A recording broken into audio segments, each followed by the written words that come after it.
वालेकुम वरहमतुल्लाहि वबरकातुहू। जोइया law association की तरफ से राना हमजा मजीद जोइया एडवोकेट हाई कोर्ट की तरफ से आप सबको अस्सलाम वालेकुम। उम्मीद है आप सब लोग खैरियत से होंगे। तो जनाब, पिछले हफ्ते लास्ट वीक में हम कर रहे थे, दरमियान में हमने कुछ टॉपिक और कर लिए, जैसे कि हमने कल एफआईआर के बारे में जो हमारा पिछला लेक्चर हुआ था, उससे पिछला लेक्चर हमारा हुआ था हाई कोर्ट के मतलब, लेकिन हमने guardian and ward act start किया हुआ था, उसके हमने फर्स्ट 2 चैप्टर स्टार्ट कर लिए थे। आज इंशाल्लाह ताला हम उसका चैप्टर 3 स्टार्ट करेंगे और इंशाल्लाह ताला आज या कल ही उसका हम चैप्टर 4 भी क्लोज़ करके गार्डियन एंड वार्ड एक्ट को क्लोज़ कर देंगे। गार्डियन एंड वार्ड एक्ट इंतहाई इम्पोर्टेंट है फॉर सिविल जज के लिए, और आम शहरियों को, स्पेसिफिकली पेरेंट्स को, माइनर्स के लिए ये चीज़ बहुत इम्पोर्टेंट है कि गार्डियन कौन होता है, वार्ड्स कौन होता है, माइनर क्या होता है, एज लिमिट क्या होती है, गार्डियनशिप कब हासिल की जा सकती है, गार्डियनशिप किन कंडीशन में हासिल की जा सकती है, गार्डियनशिप क्या कोई रिश्तेदार हो सकता है, क्या कोई आउटसाइडर हो सकता है, किस चीज़ का गार्डियन हो सकता है, सिर्फ उसकी प्रॉपर्टी का गार्डियन हो सकता है, उसके बैंक बैलेंस का गार्डियन हो सकता है, या उसका होल एजुकेशन, उसकी परवरिश, उसका गार्डियन हो सकता है। एक गार्डियन हो सकता है या एक से ज़्यादा गार्डियन हो सकता है, या एक ही शख्स 4, 2, 3, 4, 5 लोगों का भी गार्डियन हो सकता है। ये हमने पहले भी डिस्कस डिटेल से पढ़ा था। जो चैप्टर 3 है, इसमें वो हमें बताता है duties, rights and liability of guardians. जो गार्डियन होता है उसकी ड्यूटीज़ क्या हैं, उसकी लायबिलिटीज़ क्या हैं। आम सिंपल लफ्ज़ों में अगर आपको मैं पहले थोड़ा सा एक्सप्लेन कर दूं, जो गार्डियन होता है उसकी ड्यूटीज़ एंड लायबिलिटीज़ क्या हैं। जिस बच्चे का वो गार्डियन है उसकी वो अच्छे तरीके से परवरिश करे, अच्छे तरीके से उसकी परवरिश करे, उसकी देखभाल करे, उसको अच्छी तालीम दिलवाए, उसका ख्याल रखे, उसकी केयर करे, उसको प्यार दे, उसके जो ज़मीन प्रॉपर्टी वगैरह है उसके अंदर से अपना बेनिफिट ना ले, उसका जो भी बेनिफिट बनता है उसका अकाउंट खुलवा के उसमें जमा करवाता रहे। और अदालत के पास भी ये अख्तियार आता है कि हर 6 माह बाद वो ये अकाउंट्स का सिलसिला चेकअप कर सकती है। लायबिलिटीज़ में और ड्यूटीज़ में ये चीज़ें शामिल आ जाती हैं, लेकिन जब हम फर्दर इसको डिटेल से पढ़ेंगे तो होप सो दैट आपको इंशाल्लाह ताला इसकी प्रॉपर समझ आ जाएगी। तो चैप्टर नंबर 3 है जनाब, duties, rights and liabilities of guardians general.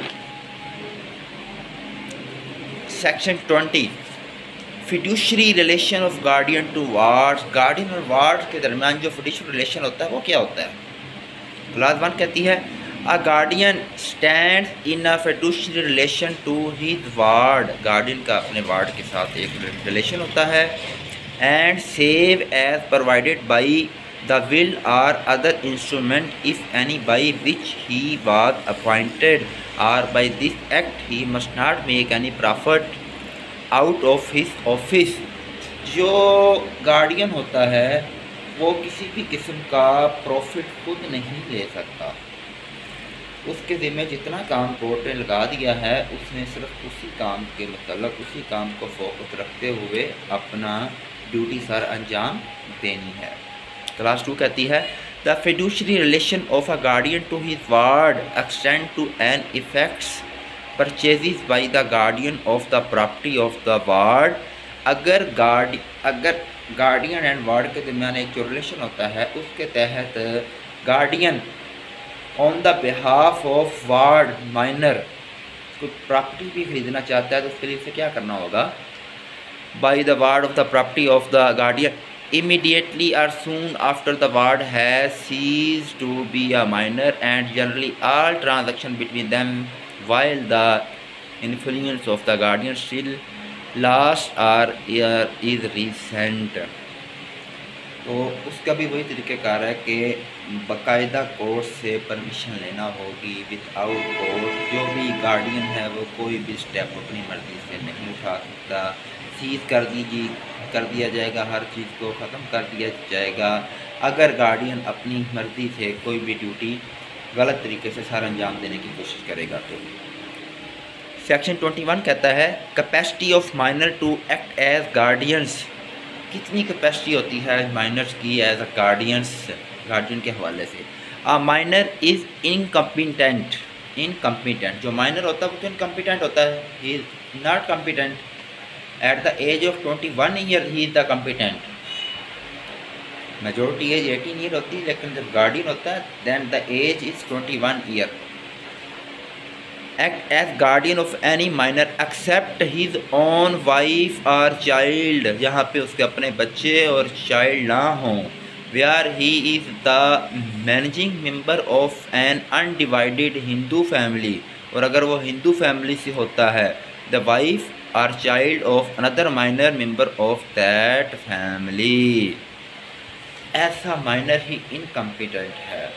Minor for example मुसलमान है, गार्डियन हिंदू है, हिंदू फैमिली के साथ वो रह रहा है, तो ये एक कोर्ट ने डिसाइड करना है। ये थोड़ा सा डिफरेंट सा पॉइंट है, इसके ऊपर मैं कोई बहस नहीं करूँगा और इसके ऊपर बहस करना बनती भी नहीं है। ये आप ही एक दफ़ा देख लीजिएगा capacity of minor to act as a guardians. यहाँ पे गार्डियंस आ जाते हैं। कमेंट्स पढ़ने की ज़रूरत नहीं है। एक केस लॉ है 1981 का। No appeal had been provided by act when court refuse to remove a guardian in instance case जज family court acting as district जज are purpose of guardian and ward act had refuse to remove the guardian. वही बात आ गई जो मैंने पहले आपको बता दी है। आगे आते हैं सेक्शन 22 की तरफ। Remuneration of guardian. क्लास 1 कहती है a guardian appointed or declared by the court.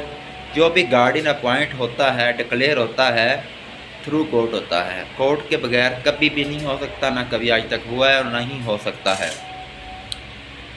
Shell be entitled to such allowances if any as the court thinks fit for his care and pains in the execution of his duties. यहाँ पे हम duties का जिक्र कर रहे हैं, तो जो गार्डियन होगा उसको कुछ एक्सपेंसेस दिए जाएंगे उसके अखराजात के लिए कि वो उसकी माइनर की केयर कर रहा है।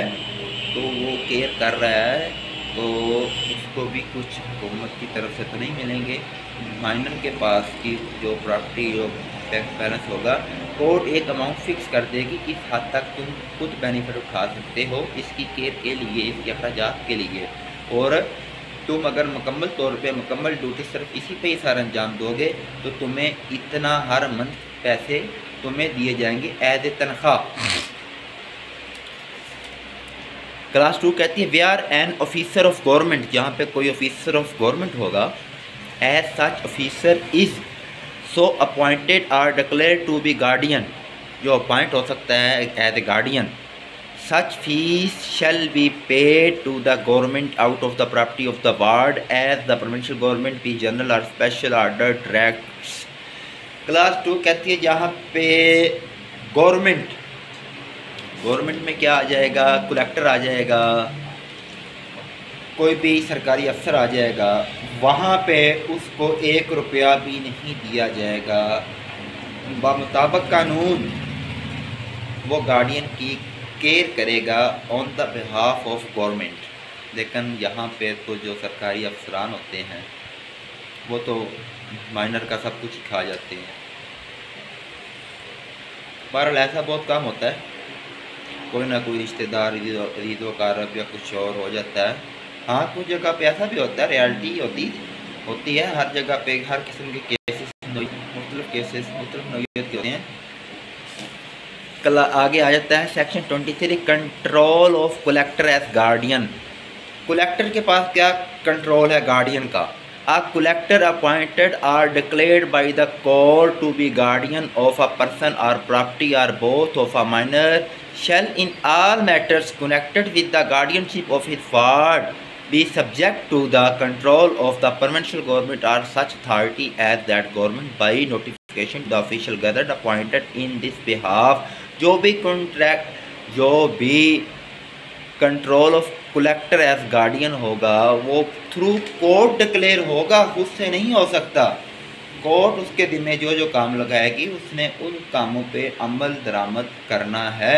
और अगर वो उसमें कोई कोताही किसी किस्म की कोई गलती करेगा तो कोर्ट अगर ईमानदारी से अपना काम, पाकिस्तान में पहली तो बात है कि कोर्ट कानून ये सब कुछ सिर्फ अमीर लोगों का है, जो गरीब लोग हैं उनके लिए ना तो कोई कानून है, ना कोई गाइडशिप है, ना कोई कुछ और है। ये जस्ट मैं कानून की बात बता रहा हूँ, रियलिटी इससे हट के है। हमारा अपना कानून तो है नहीं। ये जो आपको पढ़ा रहा हूँ ये 1890 का है, 1890 का अंग्रेज़ों का कानून हम स्टडी कर रहे हैं। हम आज तक 1973 जो जुल्फ़िकार अली भुट्टो साहब ने बनाया था आईन पाकिस्तान, उसके बाद हम सिर्फ अमेंडमेंट ही करते आ रहे हैं। हमारे पास इतने बड़े बड़े कानूनदान बैठे हैं, इतने एजुकेटेड, इतने पढ़े लिखे बैठे हैं, लेकिन जो हमारी पॉलिटिक्स है, जो हमारे बेईमान पॉलिटिक्स हैं, मैं कत्तन आर्मी को बीच में नहीं लेके आऊँगा। आर्मी हमारा सब कुछ है, हमारी हिफाजत करती है। मैं उससे हट के एक बात क्लियर बता रहा हूँ, ना मैं मुस्लिम लीग नून से हूँ, ना मैं तहरीक इंसाफ से हूँ, ना मैं पीपल पार्टी से हूँ। मैं किसी पार्टी से नहीं हूँ, मैं सिर्फ़ एक पाकिस्तानी हूँ और कानून को, लॉ को फॉलो करने वाला बंदा हूँ। कानून को पिछले 8-9 सालों से मैं जब पार्ट फर्स्ट में था, लॉ कर रहा था, पार्ट फर्स्ट में मैंने इवनिंग में क्लासेस ज्वाइन की थी। मॉर्निंग में मैं बाकायदा मैंने कोर्ट जाना ज्वाइन कर लिया था with the permission of my college, my university.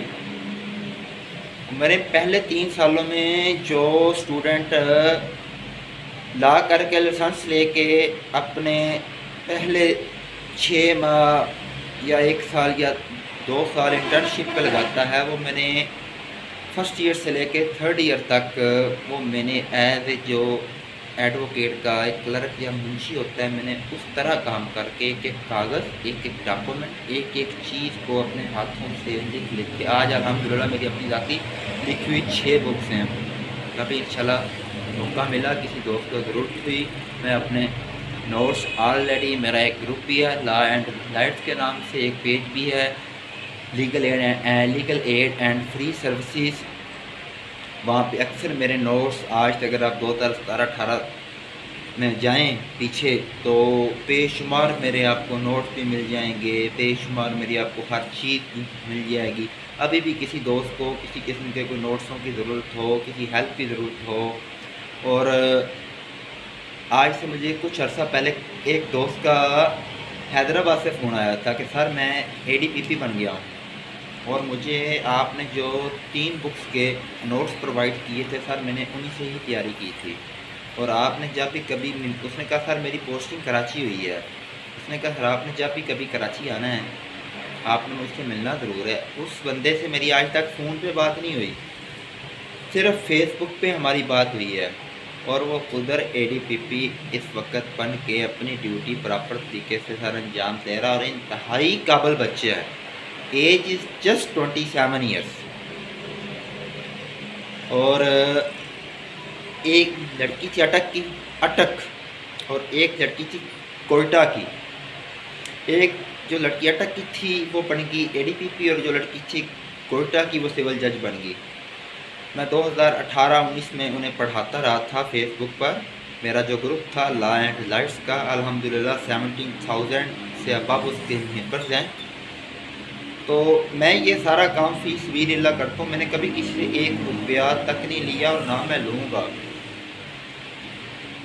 अगर मुझे अल्लाह ने इल्म दिया है, अगर मेरे पास कुछ है, अगर मैं किसी को कुछ बता सकता हूँ, किसी को कुछ सिखा सकता हूँ, तो उसके लिए मैं लोगों से पैसे लेता हुआ अच्छा तो नहीं लगता। मेरी 6 किताबें लिखी पढ़ी, मैंने आज तक उनको पब्लिश नहीं करवाया। बहुत से दोस्त कहते हैं, किताबों वाले कहते हैं कि सर आप अपने notes, question answer, authorities, ETC जो भी आपके पास है आप हमें प्रोवाइड करें। इवन दैट के कायदे आज़म लॉ कॉलेज में स्टिल अभी तक जो उनकी फ़ोटोकॉपी वाली जगह है मेरे अभी तक अल्हम्दुलिल्लाह वहाँ पर नोट्स चल रहे हैं, और मुझे स्टूडेंट्स की अक्सर कॉल भी आती है सर आपके पास भी और नोट्स हैं, और वक्तन फ़क्तन अगर मुझे टाइम मिल जाए तो मैं उन्हें नोट्स भेजता रहता हूँ। खैर बात हमारी कहाँ से निकली कहाँ चली गई, सॉरी उसके लिए। Section 24 guardian of the person, किसी शख्स का गार्डियन कैसे बनना है। Duties of guardian of the person, a guardian of the person of a ward is charge with custody of the ward and must look to his sport, health and education and such other matter as the law to which the ward is subject require। जो guardian की duties है वो उसकी study के लिए है, उसकी जो उसने कस्टडी हासिल की है उसकी स्टडी के लिए है, उसकी हेल्थ के लिए है, उसके अदर मामला के लिए है, उसको उसने सॉल्व करना है। ये उसकी ड्यूटीज़ में शामिल है, किसकी, गार्डियन की। Sorry. Section 25 the title of guardian to custody of ward. Title क्या है गार्डियन का to custody of ward, minor के लिए। क्लास 1 कहती है if a ward leaves or is removed from the custody of guardian of his person, अगर कोई शख्स छोड़ना चाहता है guardianship from the custody of guardian of his person, the court if it is of opinion that it will be for the welfare of the ward to return the custody of his guardian may make an order for his return and for the purpose of enforcing the order may cause the ward to be arrested and be delivered into the custody of the guardian। ये थोड़ा सा typical section है, इसको इधर छोड़ दें, इसको हम अगर इस पे हम बहस करेंगे तो ये हमारा लंबा हो जाएगा। तो हम आते हैं नेक्स्ट सेक्शन पे, सेक्शन नंबर 26 पर। वैसे तो गार्डियन एंड वार्ड्स एक्ट में से बहुत कम कभी कभार एक आधा क्वेश्चन पूछा जाता है, लेकिन फिर भी पढ़ाने का मकसद है कि आपके इल्म में इजाफा हो जाए। और अगर मेरी वजह से किसी छोटे बहन भाई का, किसी दोस्त का, किसी कलीग्स का, किसी आम शहरी का, किसी कानूनदान का कोई फ़ायदा हो जाए तो मुझे उससे खुशी होगी। मुझे किसी से कुछ नहीं चाहिए, अल्लाह का दिया हुआ अल्हम्दुलिल्लाह मेरे पास बहुत कुछ है। एक अथॉरिटी है 2017 SLR Lahore page 364, a civil जज with while exercising the power as a guardian judge can also hear at family cases contention of petitioner with misconceived and repelled impugnant order did not suffer from any judicial error, factual or legal infirmity, it petition dismissed, ये writ dismissed हो गई थी। यह authority ज़रूर पढ़िएगा, एक दफ़ा फिर रिपीट कर देता हूँ। अथॉरिटी क्या है, 2017 SLR लाहौर 364। आगे चलते हैं जी सेक्शन 26 की तरफ। ये बहुत आसान है, अगर आप इसको सिर्फ एक दफ़ा थ्योरली स्टडी कर लें विदाउट एनी हेल्पिंग बुक, अगर आप इस बुक को फॉलो कर लें, the Muslim family laws KLR वालों की है, KLR वालों की है, इसके अंदर से आपको बहुत ज़्यादा मटेरियल इंशाल्लाह मिल जाएगा। सेक्शन 26 आता है जनाब, तो अथॉरिटी हैं बेशुमार, और हर अथॉरिटी अगर मैं आपको पढ़ के सुनाऊँगा तो आप भी कहेंगे कि सारा में टाइम हमारा ज़ाया कर रहे हैं, गौर कर रहे हैं, वीडियो भी लंबी हो जाएगी। Section 26 removal of a ward from jurisdiction, जहाँ पे जुरिस्डिक्शन नहीं होगी वहाँ पे क्या कंडीशन होगी।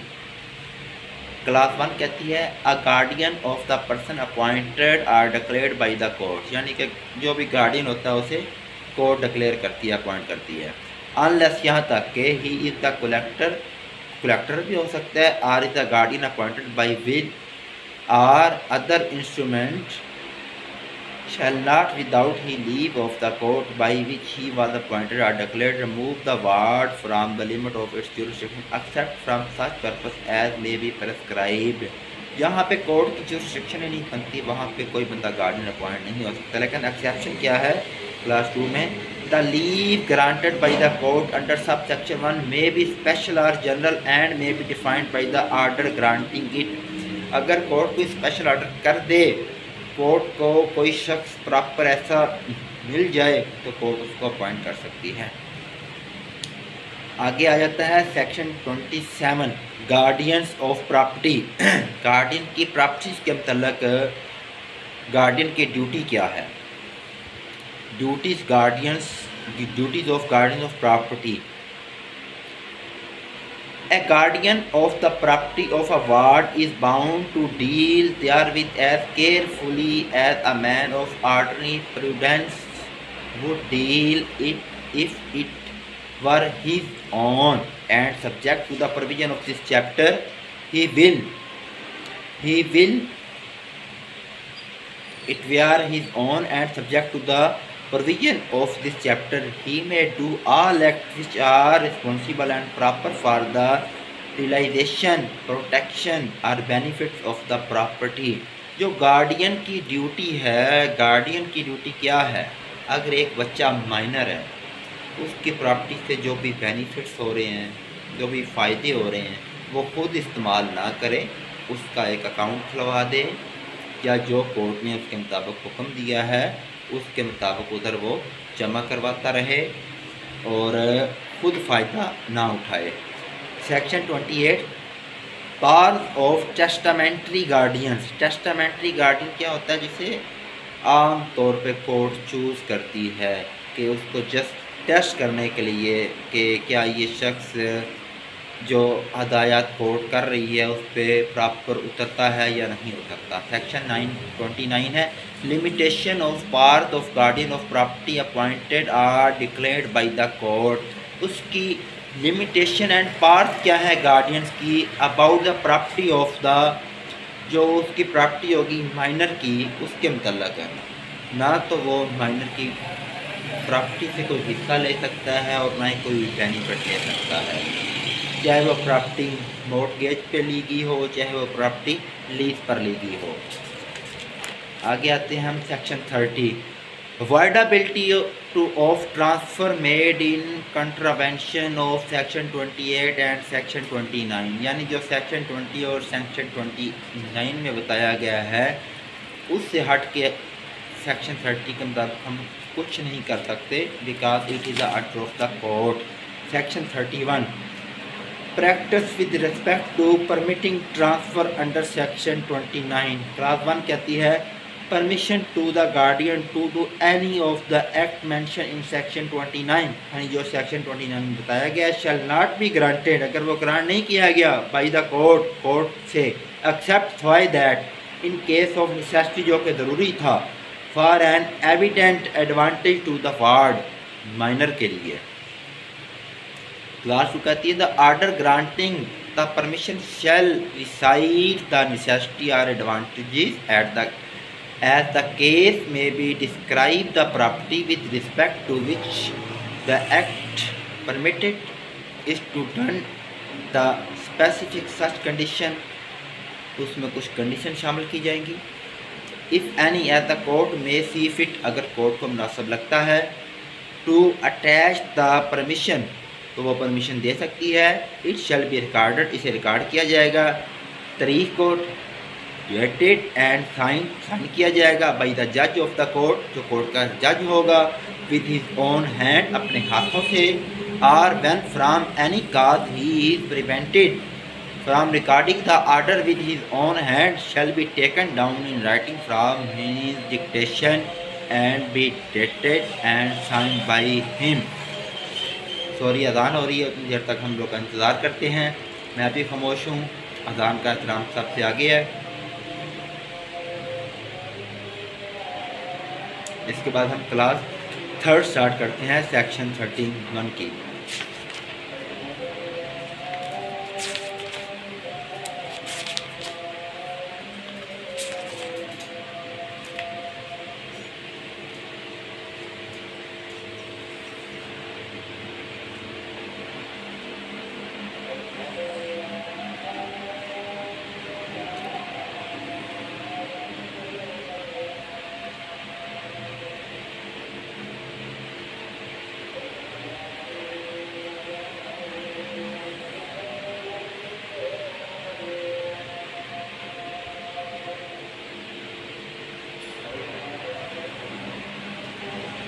सल्लल्लाहु अलैहि वसल्लम।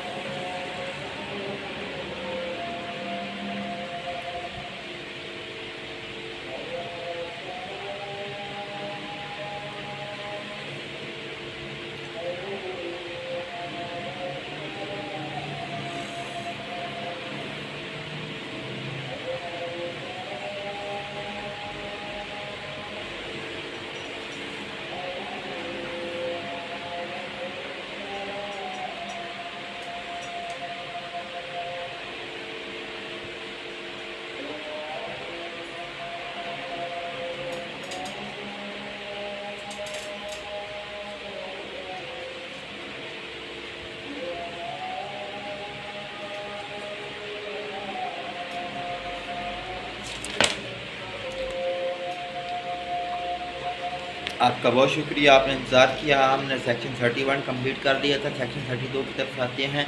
Variation part of guardian of property appointed or declared by the court. Where a person guardian of property of a ward has been appointed or declared by the court. जहाँ पे कोई शख्स किसी की ज़मीन का, वार्ड में माइनर छोटे बच्चे की ज़मीन का गार्डियन अपॉइंट होता है, such guardian is not the collector, वो कलेक्टर नहीं हो सकता। The court may from time to time by order define restrict or extend of his power with respect to the property of the ward in such manner and to such extent as it may consider to be for the advantage of the ward and consistent with the law to which the ward to subject. Court ने हमेशा एक बात याद रखिएगा, court ने हमेशा benefit किसको देना है? वार्ड को, माइनर को। गार्डियन को बेनिफिट नहीं मिलना। गार्डियन को जस्ट उसकी जिम्मेदारी, ड्यूटी, हिफाजत के लिए एक मखसूस अमाउंट जो है वो फिक्स कर दी जाएगी। उससे ज़्यादा वो कोई फ़ायदा नहीं उठा सकता। सेक्शन 33 क्या कहता है? Right of guardian so appointed or declared to apply to the court for opinion in management of property of ward. एक guardian appointed or declared by the court may apply by petition to court which appointed or declared him for its opinion, advice or direction of any present question respecting the management administration of the property of his ward. जो guardian होता है वो एक petition file करता है कि फलां जो बच्चा है, इसकी इतनी ज़मीन है, इसके इतने मामलात हैं, इनको हल करने के लिए मुझे क्या तरीक़ेकार अपनाना चाहिए। वो तरीक़ेकार विद एडवोकेट कोर्ट में पेश करता है। कोर्ट अगर उसको मुनासिब समझे तो एक्सेप्ट कर सकती है। कि क्लास 2 भी है, क्लास 3 भी है, उसको पढ़ने की ज़रूरत नहीं है। सेक्शन 34 ऑब्लिगेशन, जिम्मेदारियाँ क्या आती हैं? ऑन गार्डियन, गार्डियन पर of property appointed or declared by the court. अगर कोर्ट ने एक छोटे बच्चे की जिसके पेरेंट्स नहीं हैं उसका गार्डियन किसी को बना दिया है तो क्या जिम्मेदारी है? ये मैं आपको, ये तो सेक्शन बहुत लंबा है, सिंपल लफ्ज़ों में बता सकता हूँ। जो गार्डियन है with the permission of the court उसकी प्रॉपर्टी सेल नहीं कर सकता। With the permission of the court कोई प्रॉपर्टी परचेज नहीं कर सकता। With the permission of the court उस प्रॉपर्टी से कुछ फ़ायदा नहीं उठा सकता। Simple that. सेक्शन 34A है the powers to award remuneration for auditing accounts when accounts are executed by guardian of by reason to the guardianship of the guardian ceasing or being liable to cease under the law to.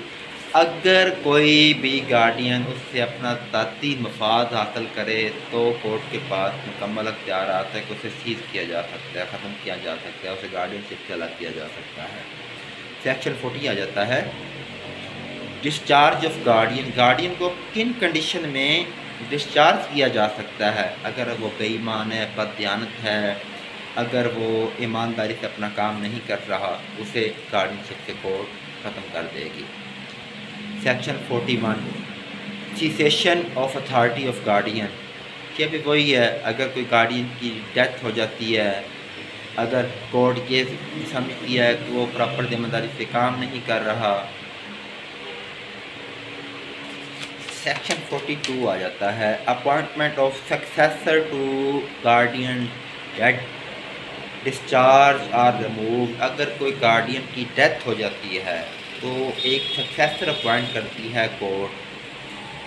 इसे हम पढ़ते हैं, when a guardian appointed or declared by the court is discharge or under the law to which the ward is subject cease to entitle to act or when any such guardian or a guardian appointed by will or other instrument is removed or dies the court of its own motion on the application under chapter 2 may, if the ward is still a minor, appoints or declare another guardian of his person or property or both as the case may be। अगर किसी guardian की death हो जाती है, अगर कोई guardian मर जाता है तो कोर्ट उस वक्त तक तमाम मामलात रोक देती है जब तक अगला गार्डियन अपॉइंट नहीं हो जाता। लेकिन ये अब तक हमारा गार्डियन एंड वार्ड एक्ट 1890 का चैप्टर 3 क्लोज हो चुका है और इंशाअल्लाह ताला अनक्लोज ही इन क्लोज यानी कि बहुत जल्दी हम गार्डियन एंड वार्ड एक्ट का एक चैप्टर रह गया है। Total guardian and ward act के जो सेक्शन हैं वो मैं आपको बताता चलूँ। सेक्शन इसके हैं 53, 51, 52, 53 ओमिट हो चुके हैं। हमने सेक्शन 50 तक स्टडी कर ली है। आज हमारा सेक्शन 42 तक हो गया और इंशाल्लाह ताला जो हमारा अगला लेक्चर होगा वो हमने गार्डियन एंड वार्ड एक्ट को हमने क्लोज कर देना है, फाइनल कर देना है। किसी दोस्त को, किसी बहन भाई को, किसी कुलीग्स को, किसी सीनियर को, किसी जूनियर को, किसी आम शहरी को समझ ना आई हो तो at the end I can say that the pith and marrow of all the previous discussion there is no return to shows that I am always with you, I represent with you, I help you everything every time without any hesitation। You have my cell number, you call me on my WhatsApp, my cell number anytime, doesn't matter।